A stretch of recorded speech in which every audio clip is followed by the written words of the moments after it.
പൃഥ്വിരാജിനെ നായകനാക്കി നിസാം ബഷീർ സംവിധാനം ചെയ്ത ഐ നോബഡി എന്ന ചിത്രത്തിന്റെ ആദ്യ ദിന world wide opening day collection report ഇപ്പോൾ പുറത്തു വന്നിരിക്കുകയാണ്. ചിത്രം ആദ്യ ദിനം ഓപ്പണിംഗ് ഡേ ആയി വേൾഡ് വൈഡ് 3,87,00,000 രൂപയാണ് നേടിയത്.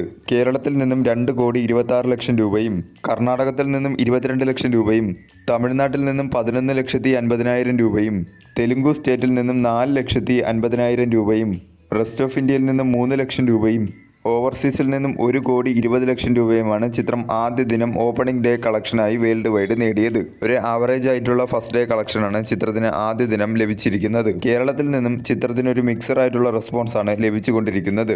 റോഷാക്ക് എന്ന ചിത്രത്തിന് ശേഷം നിസാം ബഷീർ സംവിധാനം ചെയ്യുന്ന ചിത്രത്തിൽ വലിയ രീതിയിലുള്ള പ്രതീക്ഷയോടെയാണ് ഏവരും ആകാംക്ഷയോടെ കാത്തിരുന്നത്. എന്നാൽ ആ പ്രതീക്ഷകളെ മറികടക്കുന്ന രീതിയിലുള്ള ഒരു റെസ്പോൺസ് അല്ല തിയേറ്ററുകളിൽ നിന്നും ലഭിച്ചുകൊണ്ടിരിക്കുന്നത്. വരും ദിവസങ്ങളിൽ നല്ല രീതിയിലുള്ള ഒരു കളക്ഷൻ തന്നെ ചിത്രത്തിന് ലഭിക്കുമെന്ന് തന്നെയാണ് പ്രതീക്ഷിക്കുന്നത്.